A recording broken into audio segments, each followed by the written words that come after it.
conectadas conosco. Deus abençoe a todos. Hoje nós vamos tratar do Salmo 91. Peço que você abra sua Bíblia comigo, neste clássico poema conhecido como Salmo 91.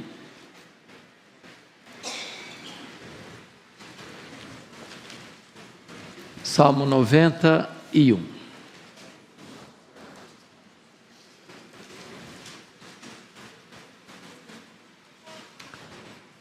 O texto diz assim: o que habita no esconderijo do Altíssimo e descansa à sombra do Onipotente, diz ao Senhor: meu refúgio e meu baluarte, Deus meu, em quem confio. Pois Ele te livrará do laço do passarinheiro e da peste perniciosa. Cobrir-te-á com as suas penas, e sob as suas asas estarás seguro. A sua verdade é pavês e escudo.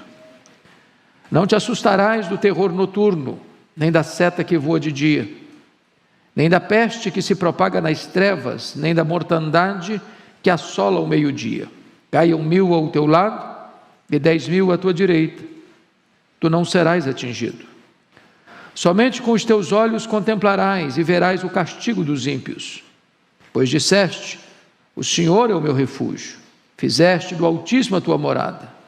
Nenhum mal te sucederá, praga nenhuma chegará à tua tenda, porque aos seus anjos dará ordens a teu respeito para que te guardem em todos os teus caminhos.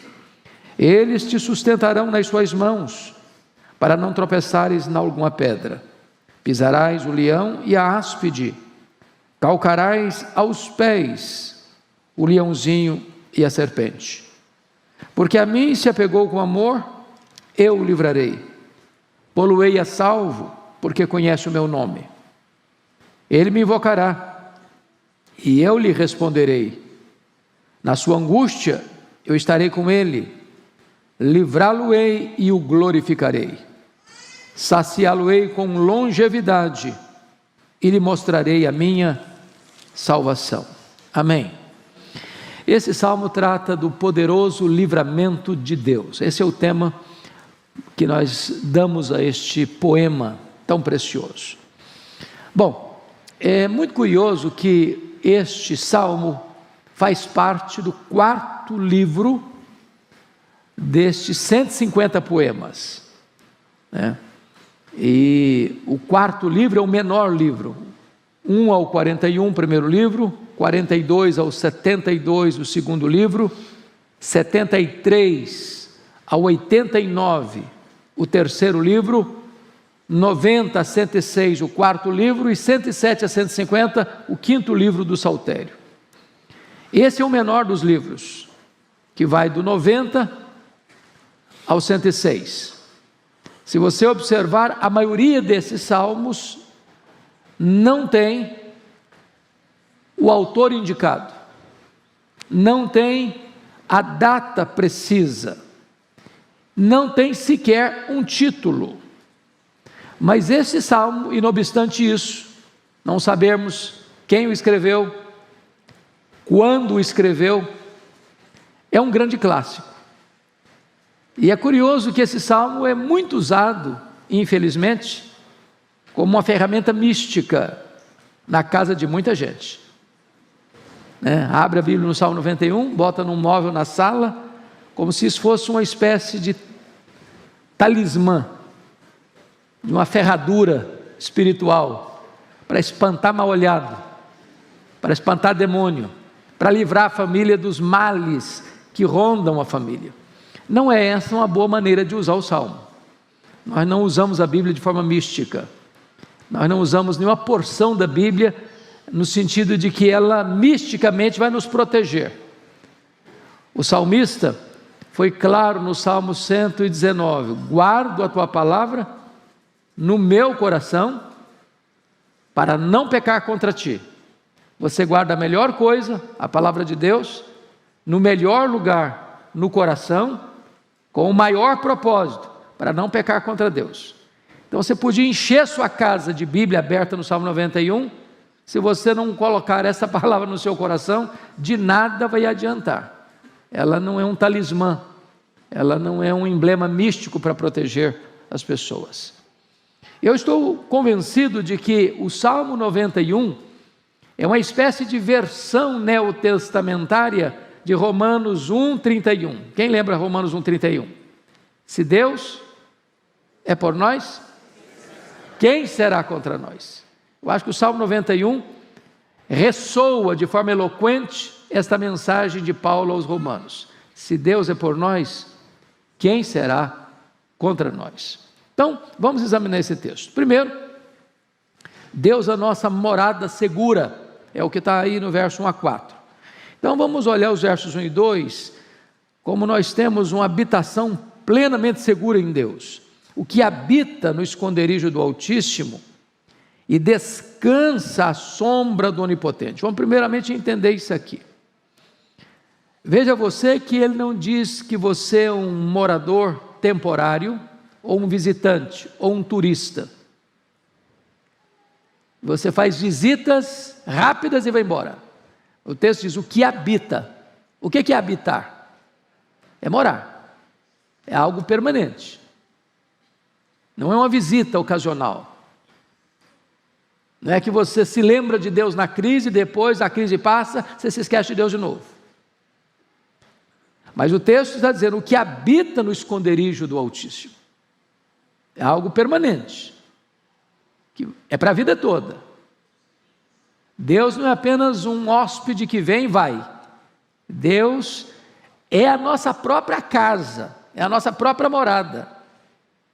Então preste atenção nisso. Você mora numa casa, você mora num apartamento, você deu conforto à sua casa, você deu conforto ao seu apartamento, você trouxe segurança para a sua casa, você botou porta, você botou tranca, você botou alarme. Você mora lá, mas além de você morar na sua casa, no seu apartamento, mais do que tudo, você deve morar em Deus. Ele é a sua habitação, Ele é a sua casa onde você deve morar, é nele que você deve residir, é a ideia do texto.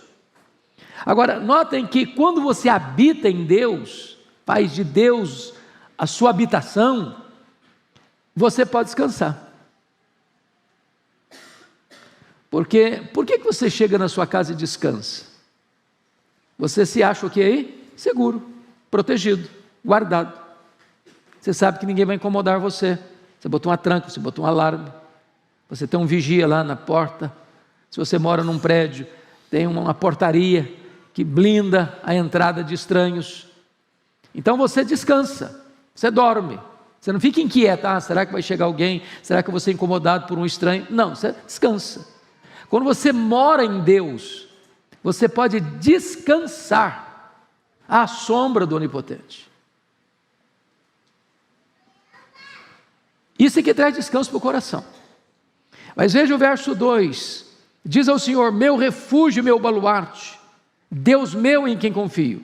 Esse salmo é conhecido como o salmo da guerra, da batalha, dos perigos, visíveis e invisíveis, humanos e demoníacos. Nós estamos aí rodeados de riscos. Não é só de bala perdida na rua, não é só de assalto, não é só de arrombamento, não é só de homens maus e violentos, não. Nós estamos rodeados de perigos que nós não vemos, não enxergamos, mas são reais, são de fato perigos concretos, e não obstante não vermos, porque são espirituais.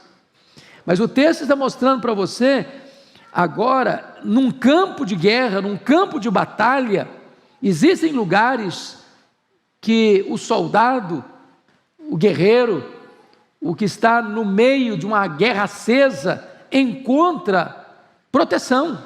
Na hora do aceso da batalha, para lá ele corre. É o refúgio dele, é o baluarte dele, é a fortaleza dele. E é isso que o texto está dizendo. Você passa por perigos, você enfrenta ameaças, tem hora que você se sente encurralado, tem hora que você se sente acuado, tem hora que você se sente entrincheirado e sitiado pelo inimigo.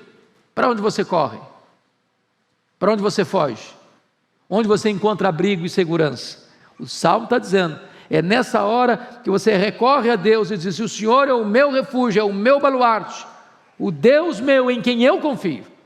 Você não está confiando em você, na sua saúde, na sua inteligência, na sua força, no seu dinheiro, nos seus dons, nos seus talentos, nem mesmo na sua espiritualidade. Você está confiando em Deus. Ele é o seu refúgio. Bom, essa é a primeira coisa que esse texto está nos ensinando aqui. Então, a pergunta que eu lhe faço, já fazendo a aplicação, é essa: você permanece em Deus ou você é um turista? Se hospeda num hotel para um final de semana e depois vai embora. Você se lembra de Deus só no final de semana, no começo da semana, ou Deus é o seu refúgio a semana toda, o mês todo, o ano todo, a vida toda? Essa é a pergunta. Segunda coisa, temos livramento das armadilhas escondidas do caminho. Olha o verso 3, a parte A. Pois ele te livrará do laço do passarinheiro. Bom, a palavra laço já está por si explicada. É uma armadilha real, mas que você não percebe, você não vê. E há muitos laços, irmãos, que ou Deus nos livra ou nós caímos neles. São muito sutis. E aqui tem duas coisas aqui que ele muda para o campo da caça, né? Da caça. Quem já pegou passarinho em arapuca aqui? Na infância? Sobretudo quem morou na região rural. Você bota lá a isca, arma a arapuca e fica escondido olhando. E o pássaro olha aquela apetitosa refeição que é oferecida para ele, achando que ele encontrou o prazer do dia dele, o sustento da vida dele, que vai ser a segurança dele, e nem sabe que por trás tem uma armadilha, tem um laço, tem uma arapuca. Há muitas arapucas armadas contra nós, arapucas humanas e arapucas espirituais. Nós não temos todo o discernimento, nós não temos todo o conhecimento, nós não temos toda a percepção. Nós não enxergamos no escuro, nós não enxergamos na curva. Nós não temos capacidade de olhar todo esse cenário que nos rodeia para nos tentar e ficar atentos. Você sabe que nós lidamos com 3 inimigos: o mundo, a carne e o diabo. Está lá em Efésios capítulo 2, 1 a 3. E esses inimigos são perigosíssimos, porque um deles está dentro de nós, a carne. O outro está ao nosso redor, o sistema do mundo. E o outro está aí nas regiões celestiais, que você não sabe, você não vê, mas ele está articulando. É o diabo e as suas hostes, colocando no nosso caminho laços, armadilhas para nos apanhar.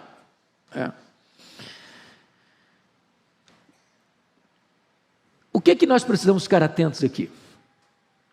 Paulo diz lá em 2 Coríntios 2, versículo 11, que nós não podemos ignorar os desígnios de Satanás.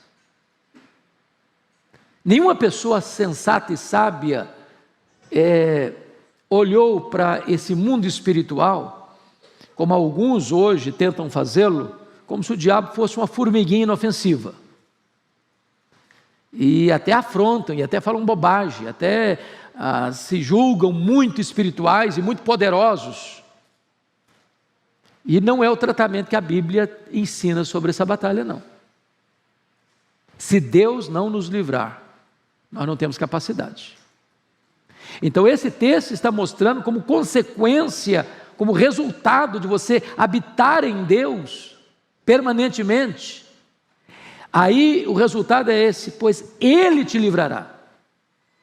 Esse Ele te livrará não está dizendo que Deus é parceiro nas nossas loucuras, que se nós formos turistas para buscar a Deus só em ocasiões especiais e depois sairmos, fugirmos, que nós seremos livrados do laço passarinheiro. Não, é resultado de você habitar em Deus. É quando você está morando em Deus, é que Deus livra você do laço do passarinheiro. Mas veja mais, não só do laço do passarinheiro, mas temos livramento da peste perniciosa. O verso 3b diz: e da peste perniciosa. O que seria a peste perniciosa? Aqui, obviamente, ele está tratando das doenças, mormente das doenças endêmicas e pandêmicas. Primeiramente, vamos entender uma coisa aqui, para a gente não chegar a conclusões apressadas ou perigosas. Nós estamos aí ainda, convivendo com a pandemia. Nós tivemos problemas graves no passado, como a peste negra na Europa, que dizimou 1/3 da Europa. Nós tivemos no começo do século XX a chamada febre espanhola, que foi muito letal. E agora no século XXI, em março de 2020, a chegada de uma pandemia que tornou-se praticamente universal, por isso chamada de pandemia e não apenas de uma epidemia. Mais de 6 milhões de pessoas ceifadas, e nós de forma alguma estamos sugerindo que quem foi ceifado na pandemia era menos crente ou menos piedoso do que você e eu que estamos aqui. Gente melhor do que nós se foi, até porque hoje nós temos um conceito diferente de morte no cristianismo, e Paulo vai dizer isso em Filipenses 1:21, para mim o viver é Cristo e o morrer é lucro. Morrer não é uma tragédia para um cristão. Paulo diz lá em Filipenses 1:23, morrer é partir para estar com Cristo, o que é incomparavelmente melhor. Ou, segundo Coríntios 5:8, morrer é deixar o corpo e habitar com o Senhor. Ou Apocalipse 14:13, bem-aventurados são aqueles que desde agora morrem no Senhor, para que descansem das suas fadigas e as suas obras nos acompanhem. Porém, nós cremos também, e é verdade também, que quem nos livra da peste perniciosa, das doenças perigosas, é Deus. Você crê nisso?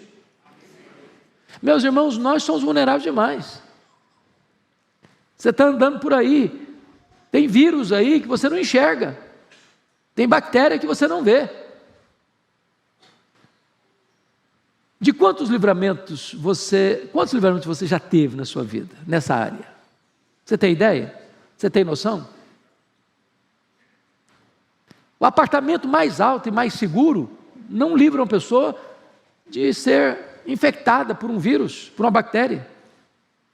Você pode usar a maior proteção de luvas, de máscara, de roupas especiais, que não blinda totalmente você. Então, também isso é verdade, que quem nos livra, quem nos dá saúde, quem nos dá proteção das enfermidades é Deus. E mais, mesmo depois que a enfermidade vem, quem nos cura também é Deus. E Deus cura como? Pelos meios, sem os meios e apesar dos meios. O médico e a medicina são os instrumentos, mas em última instância quem cura é Deus. É por isso que toda cura é divina.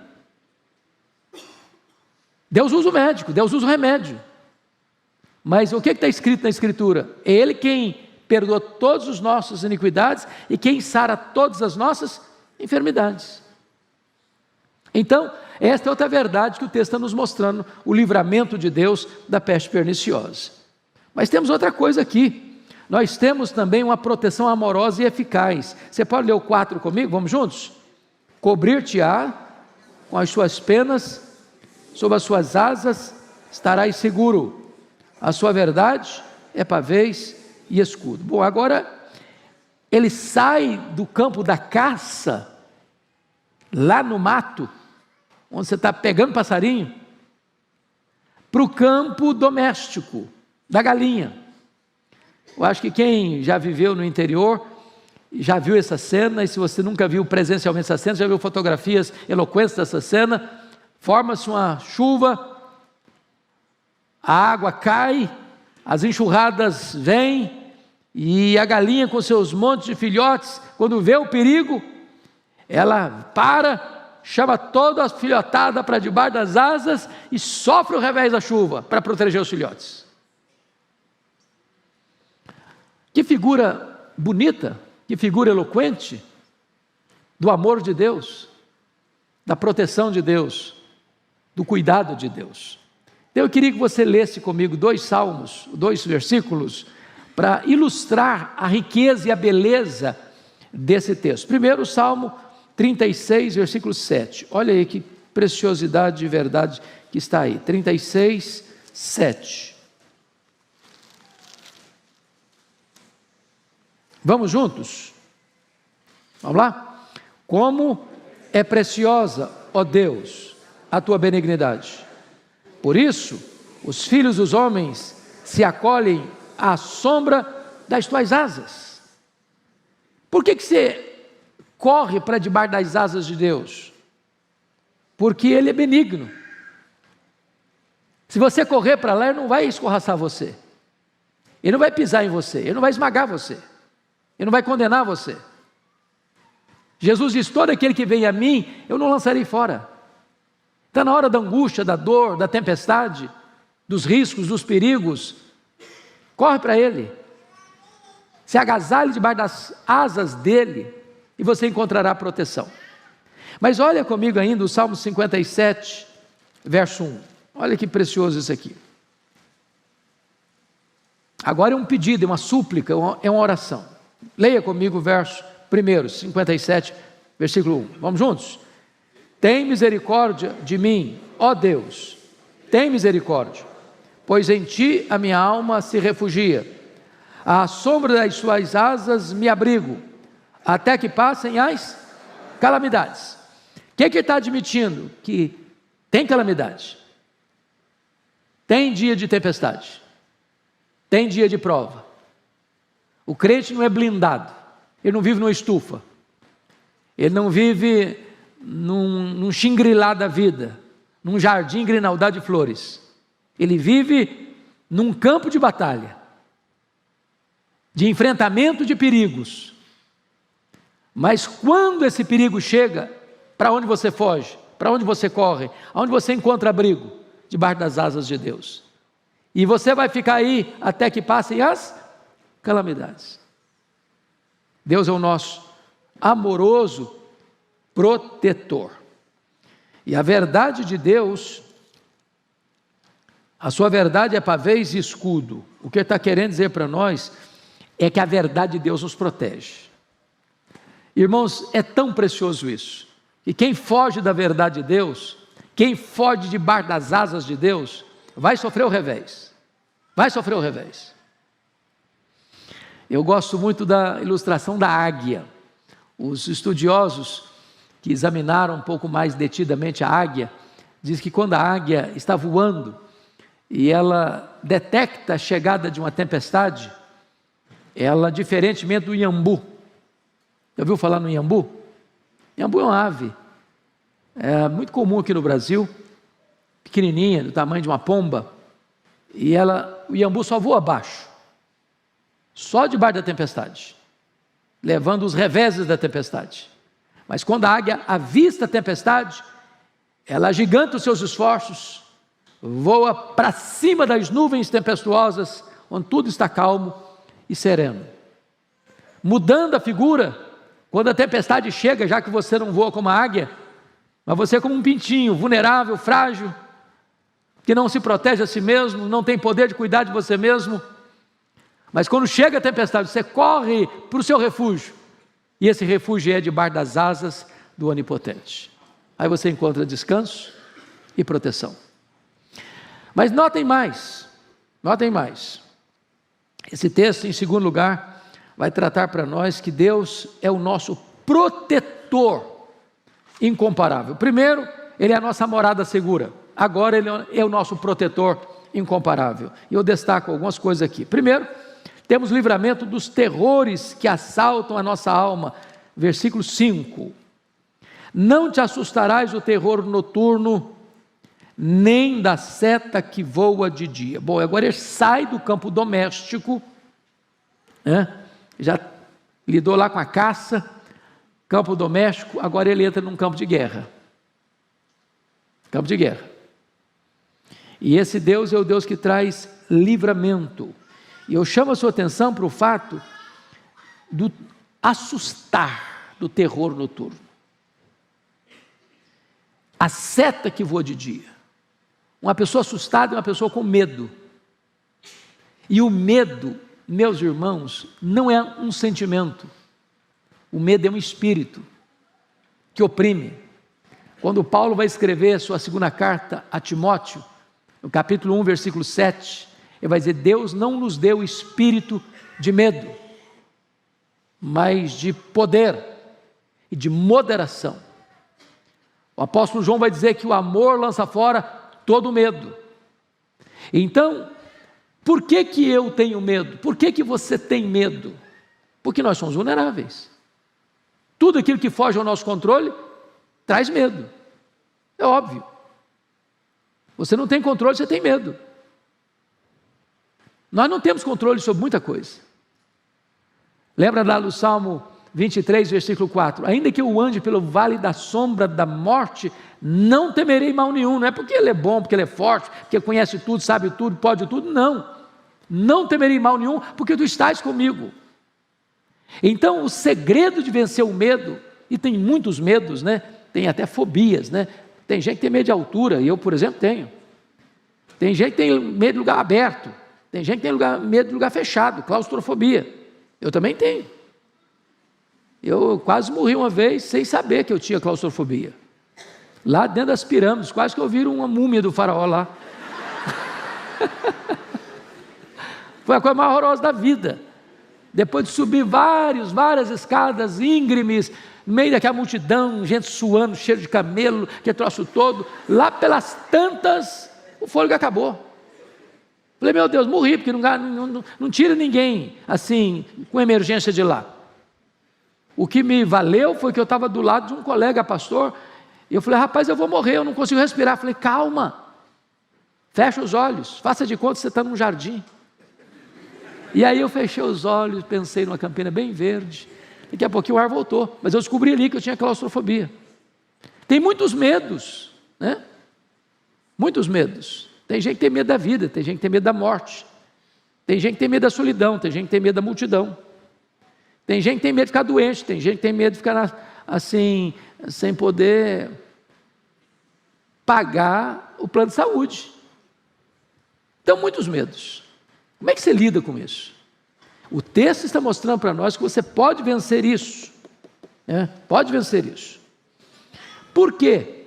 Porque ainda que no texto aqui a seta esteja voando de dia, e a ideia aqui é dos flecheiros da guerra, ainda que o terror noturno chega à noite, você está com medo do que vai acontecer, você não vê o inimigo. As guerras daquela época eram de enfrentamentos.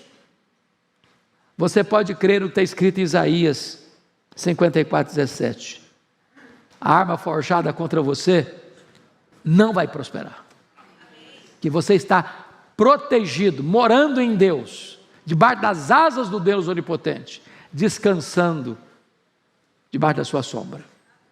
Bom, mas veja em segundo lugar, nesse ponto de proteção, temos livramento de perigos visíveis e invisíveis, no verso 6, olha aí: nem da peste que se propaga nas trevas, nem da mortandade que assola ao meio-dia.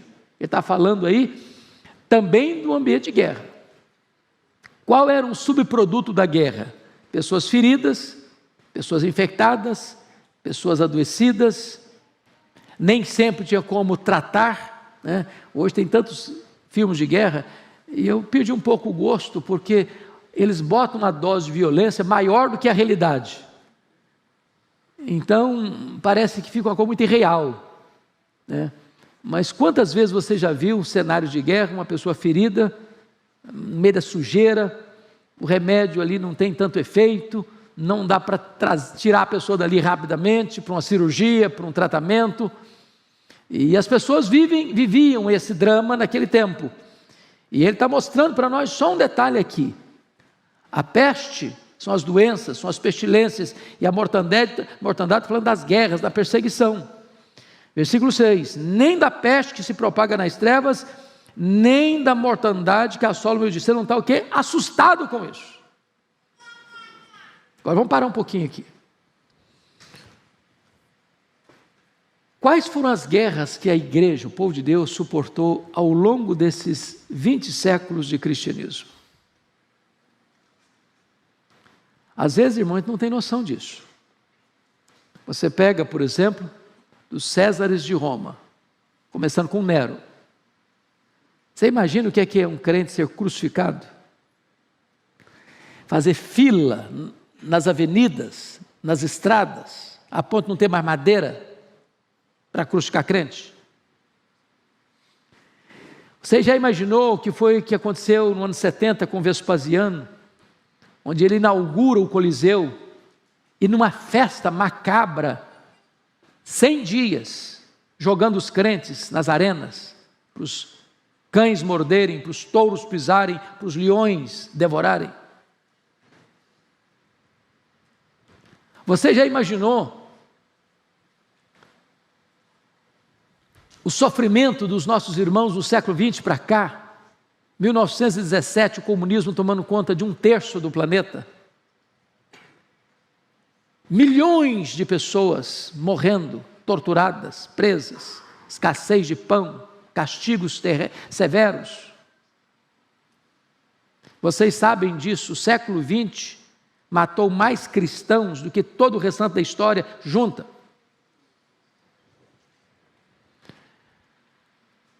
Então, o que eu estou trazendo para vocês é que esses medos, ou esses temores, fizeram parte do povo de Deus. Quantos morreram na Inquisição? Quantos morreram nas guerras étnicas, tribais, religiosas? Acho que vocês têm ciência, por exemplo, do que aconteceu na noite 24 de agosto de 1572 na França, a chamada Noite de São Bartolomeu, onde 70 mil crentes foram mortos uma única noite, traiçoeiramente.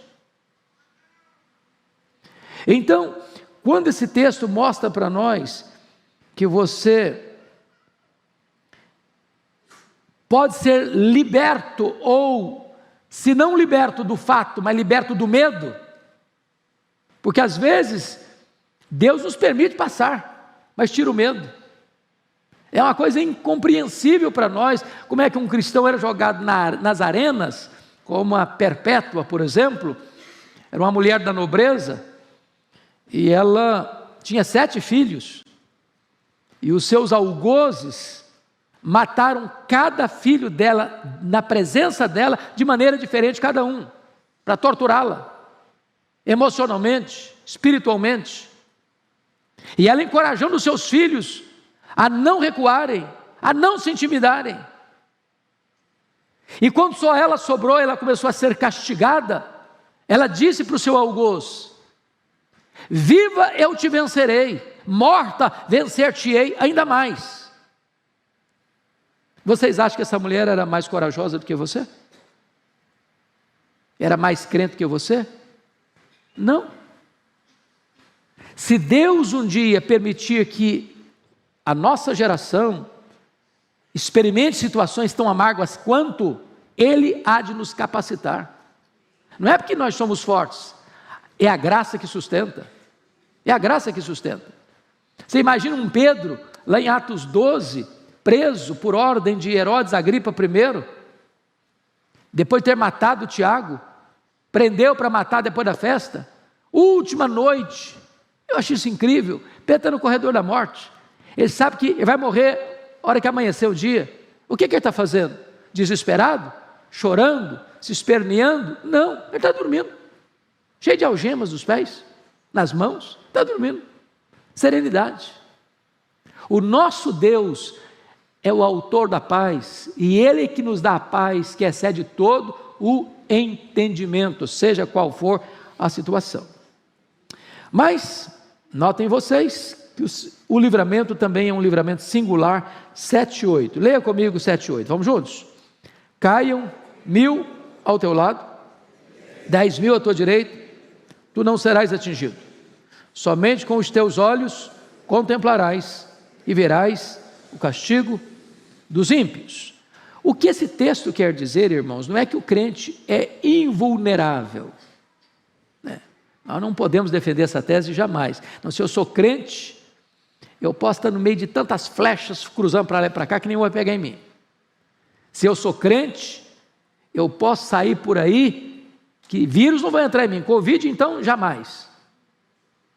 Se eu sou crente, eu não vou bater carro. Se eu sou crente, eu nunca vou ter uma doença. Não é isso que o texto está prometendo. Homens de Deus adoeceram, homens de Deus sofreram, homens de Deus foram presos, homens de Deus foram torturados, homens de Deus foram martirizados, mulheres de Deus foram presas, mulheres de Deus foram torturadas, mulheres de Deus selaram a sua fé com o seu sangue. Porém, o que nós precisamos entender é uma coisa aqui no texto: ninguém, nem o diabo, nem ser humano qualquer, pode atingir você, se Deus não o permitir. É a história lá do Jó. Satanás levantou uma tese de que Jó adorava a Deus por interesse, e Deus permitiu que Jó fosse um exemplo para o mundo, que é possível alguém amar a Deus mais do que dinheiro, mais do que família, mais do que a si mesmo. E Satanás só pôde ir até onde Deus o permitiu ir, e nem 1 centímetro a mais. Isso é verdade na sua vida. Isso é verdade na sua vida. Sua vida está nas mãos de Deus, e ninguém pode tocar em você se Deus não permitir. E se alguém tocar em você, Deus transforma a tragédia em triunfo. Deus transforma a aparente derrota em retumbante vitória, porque o propósito dele sempre traz glória para o seu nome e bem para o seu povo, ainda que a providência seja carrancuda. Mas em quarto lugar, nós temos nossa casa protegida de toda praga. Olha comigo o verso 9 e 10. Vamos juntos? Pois disseste: o Senhor é o meu refúgio, fizeste do Altíssimo a tua morada, nenhum mal te sucederá, praga nenhuma chegará à tua tenda. Veja você que ele retorna ao tema de Deus como morada. E aí, vejam vocês ainda, que o próprio Deus está dando um testemunho do salmista. Pois disseste: o Senhor é o meu refúgio, fizeste do Altíssimo a tua morada. Então, mais uma vez, a ideia não é um turista, não é alguém que vem passar um final de semana e vai embora depois. Se você fizer de Deus a sua morada, a promessa está aí no verso 10: nenhum mal te sucederá, praga nenhuma chegará à tua tenda. Mas aí vamos entender melhor, porque o livramento de Deus, irmãos, pode ser livrar você do perigo. Segundo, pode ser livrar você no perigo, e pode ser livrar você através do perigo. Então vamos ver as três circunstâncias. Deus pode livrar você de enfrentar um problema, Deus pode livrar você no meio do problema, e Deus pode livrar você através do problema. Então vamos lá, para entender isso.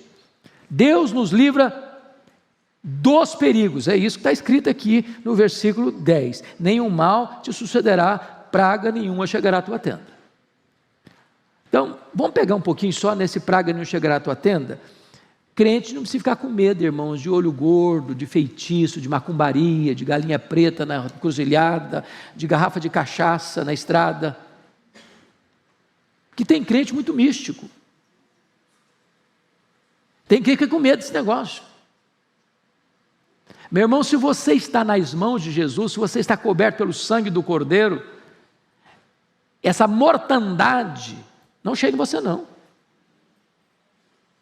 Ninguém lança maldição na sua vida e pega não, se você está morando em Deus.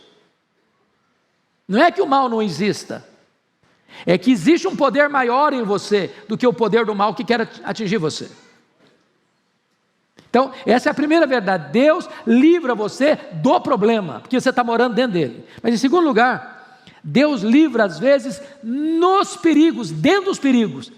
Por exemplo, Deus não impediu que os amigos de Daniel fossem jogados na fornalha, mas Deus os livrou na fornalha. Deus não impediu que Daniel fosse jogado na cova dos leões, mas Deus livrou lá dentro da cova dos leões. Mas vamos ler um texto para amparar isso. Jó 5, só um pouquinho aí, um livro anterior aos Salmos. Jó capítulo 5, versos 19 e 20. Olha aí. Diz ele, de 6 angústias, a voz dele faz, de 6 angústias te livrará, e na 7ª o mal te não tocará. Na fome te livrará da morte, na guerra do poder da espada. Então, veja você, ele está enfrentando angústia. 6 situações de angústia, na 7ª Deus livra. Você está enfrentando uma situação de escassez, passando fome, mas Deus te livra da morte, pela fome. Você está enfrentando guerra, mas Deus livra você do poder da espada, ou seja, você está no meio do problema, no miolo da crise, no epicentro da tempestade. Deus não livrou a tempestade, mas Deus livrou você dentro da tempestade. Ele pode impedir que você passe pela tempestade, Ele pode permitir a tempestade livrar você no meio da tempestade, mas em terceiro lugar, Deus nos livra pelos perigos. Como assim? Veja comigo lá em Jonas, profeta Jonas. Profeta Jonas.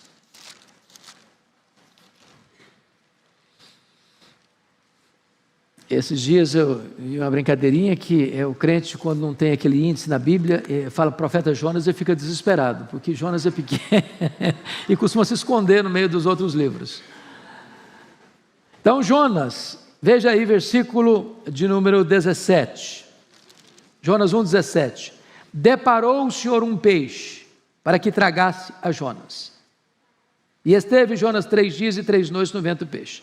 Eu fico imaginando o Jonas ser lançado no mar. Bom, eu sei nadar, eu me viro, eu podia pensar, aí de repente, um grande peixe deu uma engolida nele, falei, bom, agora acabou.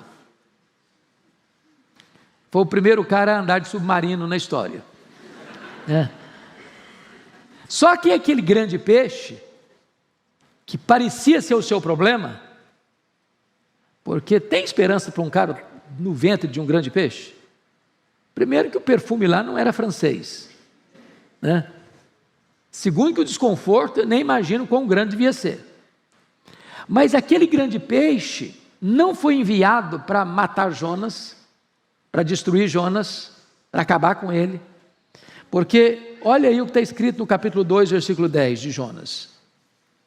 Falou, pois, o Senhor ao peixe, e este vomitou Jonas na terra. Então, o peixe que parecia ser o problema, na verdade, era o livramento.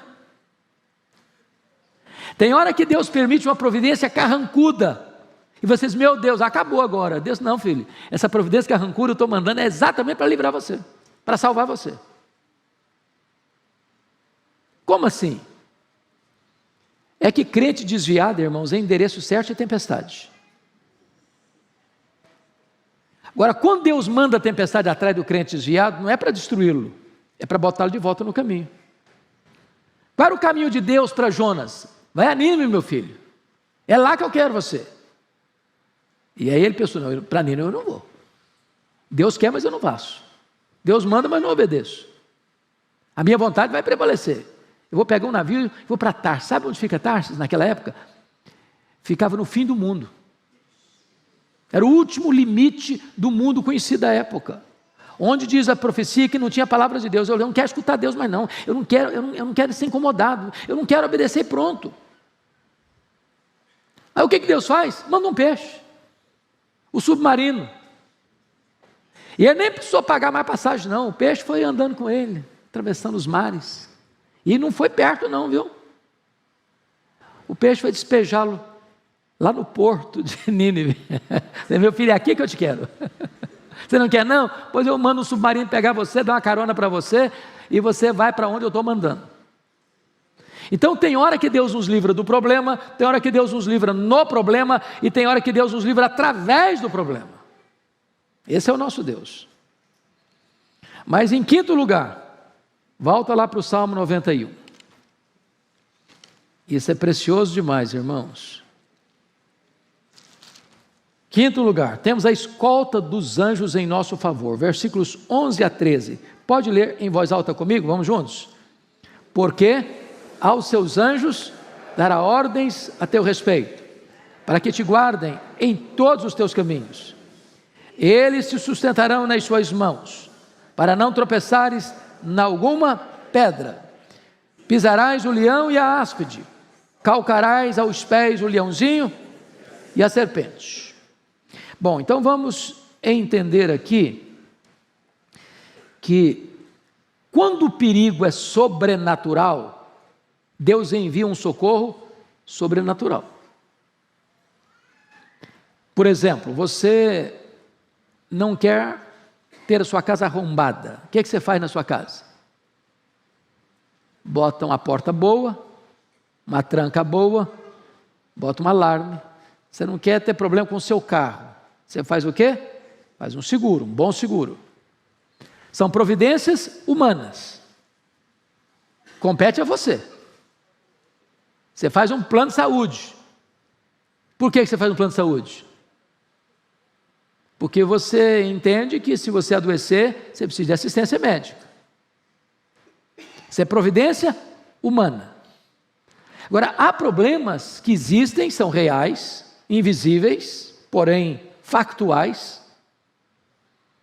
que você não vê, que você não percebe. São problemas espirituais, são ameaças espirituais. E Deus manda quem? A providência sobrenatural. Você está vendo um anjo? Você já viu o anjo? Eu não vi. Talvez, em algumas circunstâncias da minha vida, eu tive altas suspeitas de que não era gente, era anjo. Mas eu não posso confirmar também não. Não me deu o CPF celestial. Então, note você o que está escrito aí. Veja você, versículo 11, porque aos seus anjos dará ordens a teu respeito. Então, ou seja, os anjos são diáconos de Deus, servos de Deus, ministros de Deus, debaixo das ordens de Deus, para fazer o que na sua vida? Para guardarem você. Meus irmãos, um dia, certamente, nós vamos saber de tudo, quando chegarmos lá, vamos conhecer como somos conhecidos. Quantos livramentos você já teve? Eu fico imaginando, nas estradas perigosas do Brasil. Eu já fiz muitas loucuras lá no Espírito Santo, vocês sabem, tem estradas não tão boas quanto aqui em São Paulo, viajando de madrugada, com sono. Quantas vezes desponta numa curva um caminhão em cima de você e você tem que jogar para o acostamento, nem sabe se tem acostamento. E Deus livrou, e Deus poupou. E quantos que você nem ficou sabendo?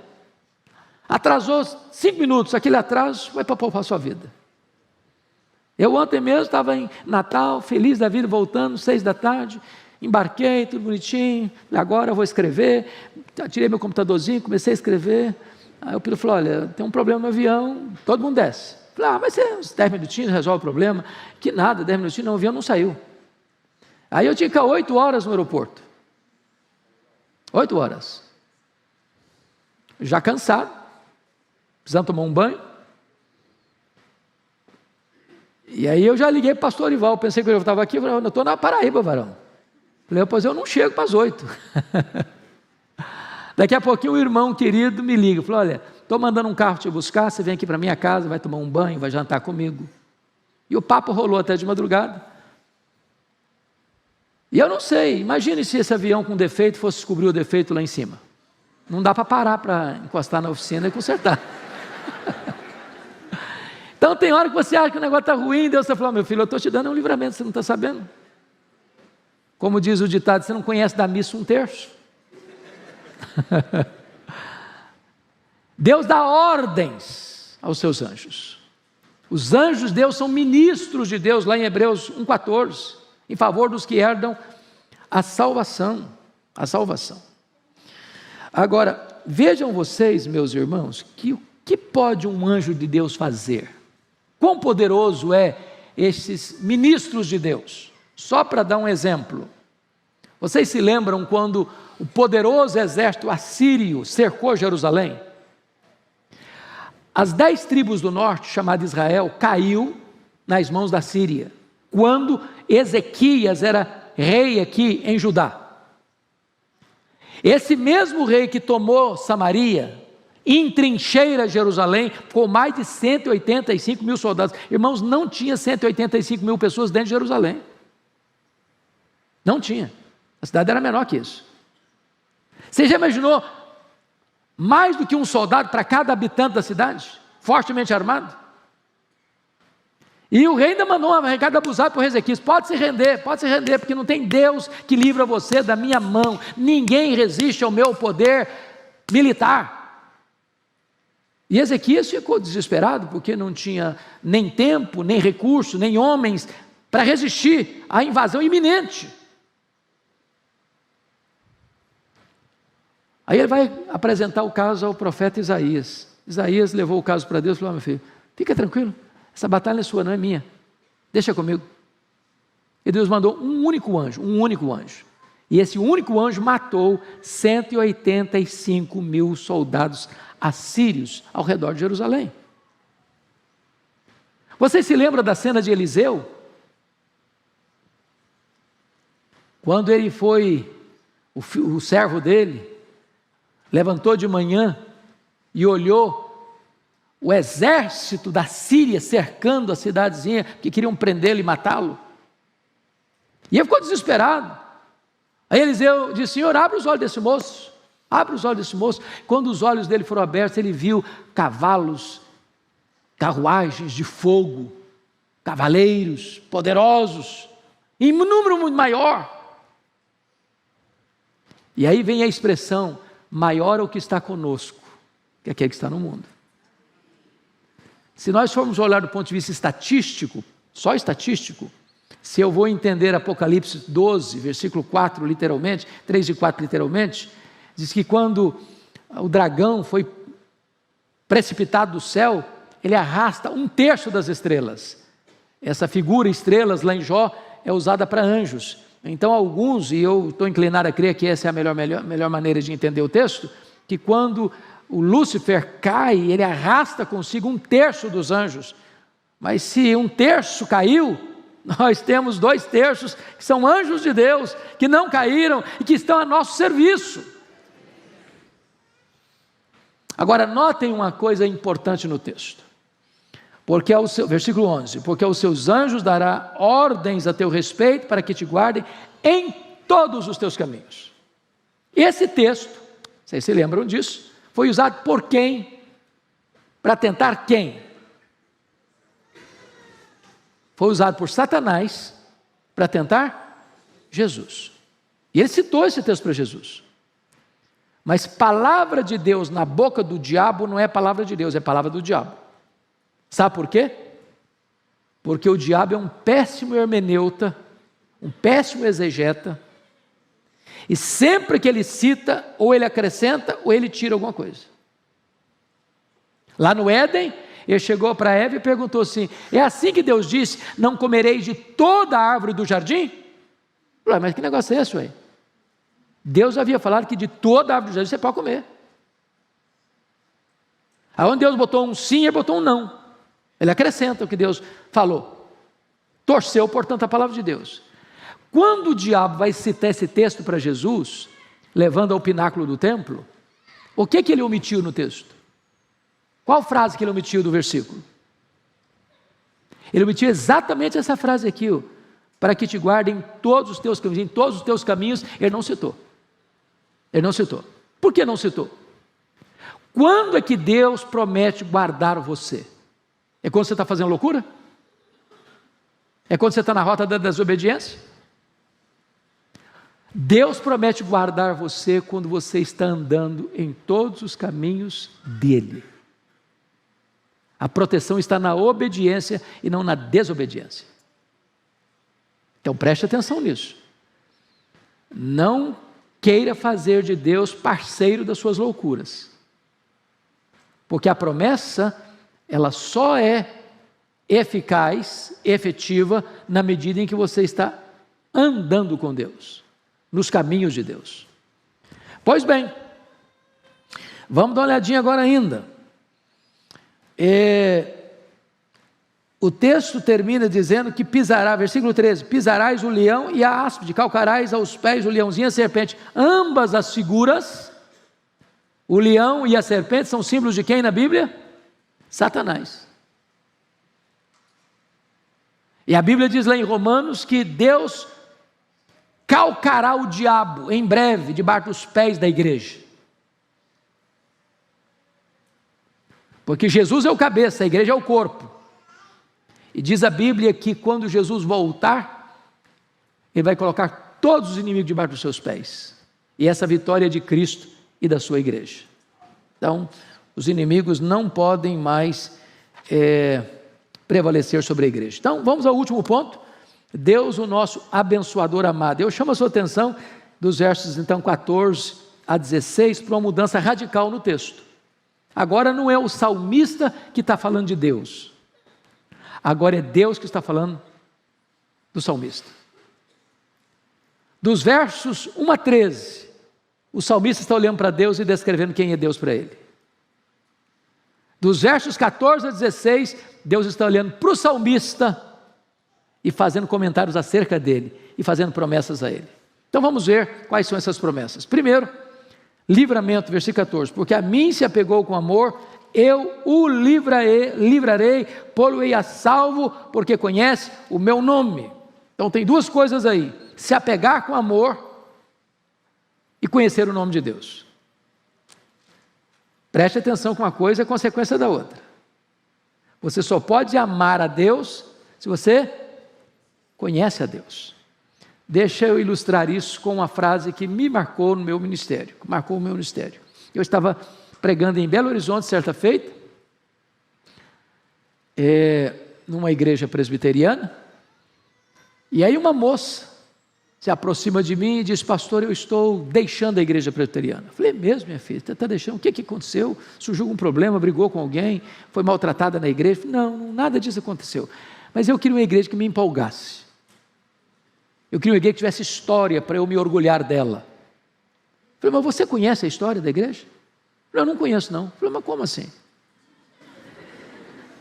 E eu estava com tempo, falei: então senta aqui que eu vou te contar.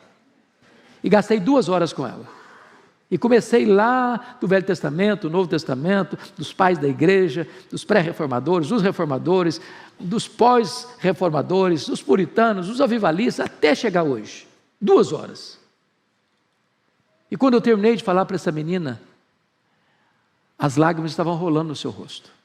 E ela me disse uma frase que eu nunca mais esqueci. Ela disse assim: pastor Hernandes, ninguém pode amar aquilo que não conhece. Você não vai amar a Deus se você não conhece a Deus. Você não ama estranho. Você só ama as pessoas com quem você se relaciona. Então, quando você conhece a Deus e você ama Deus, Deus está prometendo pôr você a salvo de tantas enrascadas, de tantos perigos, de tantas ameaças, de tantas armadilhas. Segundo, o que é que Deus promete? Resposta às suas orações. Olha o versículo 15, a parte A. Ele me invocará e eu lhe responderei. Que coisa maravilhosa, irmãos, é saber que Deus responde a oração. Oração não é para gente forte, é para gente fraca. E vamos corrigir algo, teologicamente falando. Tem muita gente dizendo que a oração é poderosa. Isso não é verdade. A oração não é poderosa. Poderoso é o Deus que responde a oração. O poder não está em você que ora. O poder está no Deus que recebe a oração. Está escrito aí: Ele me invocará e eu lhe responderei. Isso é promessa de Deus. Então invoca a Deus, fala com Deus, apresenta a Deus a sua causa. Talvez você veja aqui hoje com uma batalha imensa na sua vida, na sua família, no seu casamento, na sua vida física, na sua saúde, na sua vida financeira. Não sei qual é a luta que você atravessa. Apresenta essa causa para Deus. E tem uma promessa: Deus vai responder a você. Terceiro, consolo na angústia. Versículo 15, parte B. Na sua angústia, eu estarei com ele. Isso é muito importante entender. Deus não está prometendo para você que você não terá angústia. Aliás, não dá para passar pela vida, né? Você conhece alguém que passou pela vida todinha, da infância à velhice, e não conheceu angústia? Não sabe o que é isso? Eu nunca passei esse negócio não. Nem sei o que é isso na verdade. Você conhece essa pessoa? Tem endereço dela? Dá para dar o CPF dela? Tem jeito não. Aqui passa angústia. Porque às vezes quando a gente está passando por angústia, a gente pensa que nós somos a maior vítima do universo, só com a gente que acontece, e a nossa luta é a maior do universo. Não, você precisa saber que, como diz a Escritura, tem muita gente dos nossos irmãos que estão passando a mesma angústia que você está passando. Está lá em 2 Coríntios capítulo 1, versículo 3 e 4. Agora, o que Deus está prometendo é quando você passar por esse vale da angústia, Ele vai estar com você, Ele vai fortalecer você, Ele vai aprumar você, Ele vai encorajar você, Ele vai consolar você, Ele vai enxugar as lágrimas suas, Ele vai trazer alento e restauração para a sua vida. Louvado seja Deus. Quarto lugar, maior honra depois das dificuldades. Versículo 15 termina assim: livrá-lo-ei e o glorificarei. Ou seja, o que o texto está dizendo é o seguinte: você vai passar pela angústia, Deus vai estar com você, mas não só estar com você, Ele vai livrar você, e depois que Deus estiver com você e livrar você, Ele vai colocar você num patamar mais alto, Ele vai levar você, Ele vai glorificar você, Ele vai exaltar você, Ele vai dar experiências maiores a você. Você vai sair dessa luta não arranhado, não manquejando, você vai sair dessa luta mais do que vencedor, vitorioso. Essa é a promessa de Deus. Mas em quinto lugar, Deus promete para você longevidade. Olha o verso 16, parte A: saciá-lo-ei com longevidade. Bom, a ideia de saciar é bonita. Significa que você e eu temos sede de viver, e viver muito. Alguém que deseja morrer jovem? Quem quer se candidatar?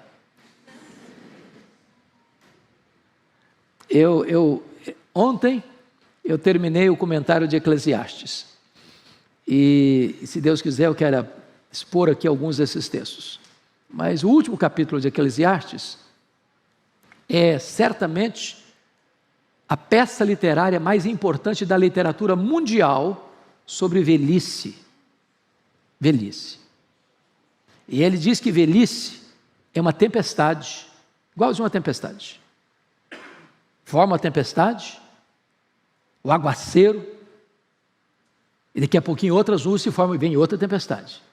Daqui a pouquinho você nem levantou direito a cabeça, outra tempestade. Então, velhice é um enfrentamento de tempestades. Mas ele diz que velhice é como a casa que está ruindo. Então, a gente às vezes quer tapar o sol com a peneira e dizer que é a melhor idade. Como diz a brincadeira, me engana que eu gosto. Não, a Bíblia não trata com melhor idade não. Agora, o que é maravilhoso é que na teologia do Novo Testamento, Paulo diz: se a nossa casa terrestre se desfizer, que a casa está ruindo mesmo, nós temos uma mansão, feita não por mãos, eterna nos céus. E por muitos anos eu achava que a mansão era a casa que a gente ia morar lá no céu, assim, com mármore celestial, com as torneiras de ouro, com aquele negócio assim, o jardim suspenso da Babilônia, no varanda. Nada disso. O texto está falando do seu corpo, corpo da ressurreição, corpo de glória. Então nós encaramos a velhice, não porque é a fase linda, maravilhosa da vida, né? Eu brinquei domingo passado aqui, na aula que eu dei, no domingo anterior, que eu gostava muito do Evandro Luiz da Silva, com seu espírito assim, jocoso, de falar as coisas, como o pastor Arival tem esse dom também. Então, as coisas mais pesadas ficam leves. E eu vou repetir porque tem gente nova aqui. Ele disse que a vida humana se resume em 4 animais. 4 animais. Ele diz, quando você é jovem, você é o gavião. Você come qualquer coisa, você compra lá, compra cá, briga com qualquer um, você briga com a sua sombra, tudo está bom, você enfrenta qualquer problema. Nada faz mal para você. Aí depois você passa para a fase da águia. Aí você já faz voos solitários, você já não come qualquer coisa mais, você não vai em qualquer lugar mais, você já é mais seletivo. Aí depois você passa para a fase do condor. Condor aqui, condor ali, condor acolá, é aquela confusão. Aí depois você passa para a fase do javali. Javali para isso, javali para aquilo, javali para aquilo outro. E a vida é assim, né? Ou é uma tempestade ou uma casa ruindo. Porém, todos nós temos sede de quê, gente? De longevidade. E a tese de Eclesiastes, e parece que é o pedido aqui, é que embora a ciência nos tenha nos levado a uma vida mais longa, nossa expectativa de vida está crescendo, a pergunta é, mas está melhorando a qualidade da vida? Que não basta viver muito, é preciso viver bem. E o texto está dizendo que Deus sacia você com a vida longa. Deus atende essa sede que você tem de viver. E é bom viver bem. Eu gosto, o último livro que o Dr. Billy Graham escreveu, De Volta para Casa, para mim vale o livro na primeira frase do livro. Ele diz assim, a velhice não é para os fracos. A velhice não é para os fracos. Um dia, o pastor foi visitar uma ovelha dele, que estava no leito de morte, e perguntou para a ovelha assim, e aí meu irmão, está tudo bem? É uma pergunta retórica, né? Porque às vezes não fazer tantas perguntas, vai tudo bem, para o cara que está lá no CTI, cheio de mangueira conectada no nariz dele, na boca dele. Mas o crente respondeu assim, vai tudo bem, pastor. A casa que eu moro está desmoronando. Mas eu já estou de malas prontas para me mudar para a casa do Pai, para minha casa permanente. Essa é a certeza do crente. Agora, longevidade não tem só a ver com quantidade de anos vividos, mas com a qualidade dos anos vividos. Porque há muitas pessoas que morrem como criança, cumpriu sua missão, completou sua carreira. Outros morrem jovens, outros morrem na meia-idade, outros morrem na velhice. Eu não sei o que é longevidade, é um conceito às vezes que precisa ser redefinido, redesenhado. Mas Deus nos sacia com longevidade. Finalmente, Deus promete salvação plena. E lhe mostrarei a minha salvação. E essa salvação aqui, irmãos, não é só a salvação do aqui e do agora, porque se você creu no Senhor Jesus, você já está salvo. Você não será salvo não, você já está salvo. Mas nós já fomos salvos com respeito à justificação, nós estamos sendo salvos com respeito à santificação, nós seremos salvos com respeito à glorificação. Na justificação nós fomos salvos da condenação do pecado, na santificação nós estamos sendo salvos do poder do pecado, na glorificação nós seremos salvos da presença do pecado. Haverá um dia, entretanto, depois de tantas lutas que passamos, e o texto nos mostrou, que o Senhor Jesus vai olhar para você e vai dizer assim, vinde bendito do meu Pai, entre agora na posse do reino, está preparado para você desde a fundação do mundo. E então não vai ter mais choro, não vai ter mais dor, não vai ter mais luto, porque nós estaremos para sempre com o Senhor. Que Deus os abençoe, meus irmãos, que Deus os dê graça.